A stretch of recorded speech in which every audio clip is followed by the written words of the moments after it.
IPCC consensus on climate change was a responsible thing to do. I bought into the argument, don't trust what one scientist says, trust what an international team of 1,000 scientists has said after years of careful deliberation. That all changed for me in November 2009 following the leaked ClimateGate emails that illustrated the sausage making and even bullying that went into building the consensus. I started speaking out, saying that scientists needed to do better at making the data and supporting information publicly available, being more transparent about how they reach conclusions, doing a better job of assessing uncertainties, and actively engaging with scientists having minority perspectives. The response of my colleagues to this is summed up by the title of a 2010 article in the Scientific American. Climate heretic Judith Curry turns on her colleagues. I came to the growing realization that I had fallen into the trap of groupthink.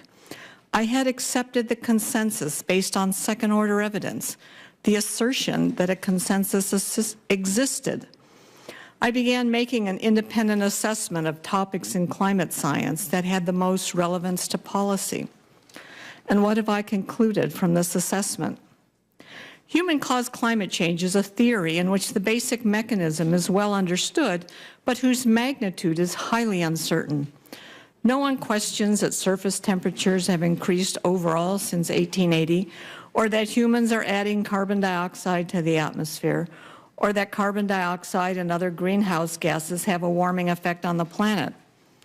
However, there is considerable uncertainty and disagreement about the most consequential issues, whether the warming has been dominated by human causes versus natural variability, how much the planet will warm in the 21st century, and whether warming is dangerous.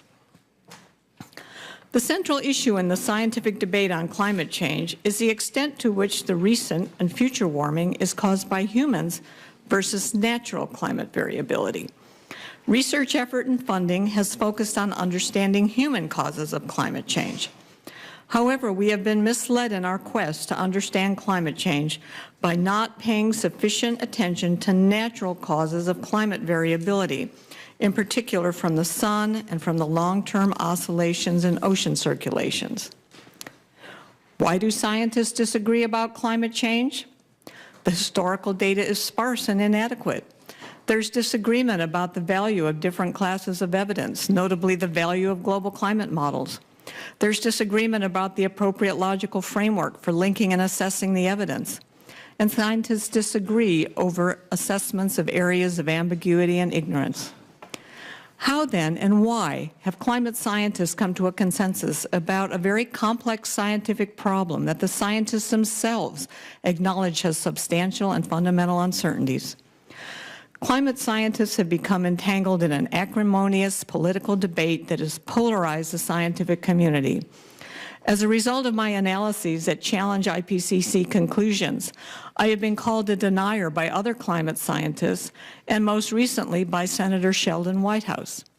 My motives have been questioned by Representative Grijalva in a recent letter sent to the president of Georgia Tech. There is enormous pressure for climate scientists to conform to the so-called consensus. This pressure comes not only from politicians, but from federal funding agencies, universities and professional societies, and scientists themselves who are green activists. Reinforcing this consensus are strong monetary, reputational, and authority interests.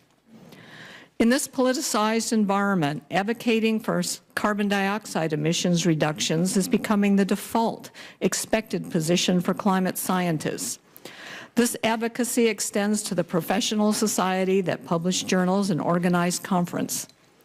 Policy advocacy, when combined with understating the uncertainties, risks destroying science's reputation for honesty and objectivity, without which scientists become regarded as merely another lobbyist group. I would like to thank the committee for raising the issue